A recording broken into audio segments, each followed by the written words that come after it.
ইতিবাচক ধারায় আছে প্রবাসী আয় বা রেমিটেন্স। চলতি এপ্রিল মাসের প্রথম ১৯ দিনে বৈধ পথে ব্যাংকিং চ্যানেলে ১৭১ কোটি ৭২ লাখ মার্কিন ডলার রেমিটেন্স এসেছে দেশীয় মুদ্রায়, যার পরিমাণ প্রায় ২১,০০০ কোটি টাকা। দৈনিক গড়ে রেমিটেন্স এসেছে ৯ কোটি ডলার বা ১,১০৩ কোটি টাকা। রোববার ২০ এপ্রিল কেন্দ্রীয় ব্যাংকের প্রকাশিত হালনাগাদ প্রতিবেদন থেকে এ তথ্য জানা গেছে। কেন্দ্রীয় ব্যাংকের তথ্য পর্যালোচনা করে দেখা গেছে গত ১৯ দিনে দেশের রাষ্ট্রায়ত্ত ব্যাংকগুলোর মাধ্যমে ৬৪ কোটি ডলার, বিশেষায়িত একটি ব্যাংকের মাধ্যমে ৯ কোটি ডলার, বেসরকারি ব্যাংকগুলোর মাধ্যমে ৯৮ কোটি ৫৪ লাখ ডলার এবং বিদেশি ব্যাংকগুলোর মাধ্যমে এসেছে ৩৩ লাখ মার্কিন ডলার রেমিটেন্স।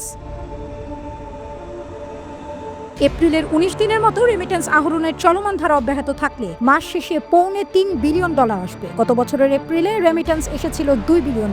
এর আগে চলতি বছরের মার্চ মাসে বৈধ পথে ব্যাংকিং চ্যানেলে ৩২৯ কোটি ডলার রেমিটেন্স এসেছে বাংলাদেশে দেশীয় মুদ্রায়, যার পরিমাণ ৪০,০০০ কোটি টাকা ছাড়ায়। একক মাসে এত বেশি পরিমাণ রেমিটেন্স আগে কখনো আসেনি বাংলাদেশে। এর আগে ২০২৪ সালের ডিসেম্বরে প্রবাসীরা ২৬৪ কোটি ডলার এসেছিল। এটা ছিল একক মাসে সর্বোচ্চ রেমিটেন্স। তার আগে ২০২০ সালের জুলাই মাসে ২৬০ কোটি ডলারের রেকর্ড রেমিটেন্স এসেছিল। কেন্দ্রীয় ব্যাংকের সংশ্লিষ্টরা জানান, অর্থ পাচারে বর্তমান সরকার কঠোর অবস্থান নিয়েছে। এতে হুন্ডি সহ বিভিন্ন অবৈধ চ্যানেলে টাকা পাঠানো কমে গেছে, ফলে বৈধ পথে রেমিটেন্স আহরণ বেড়েছে।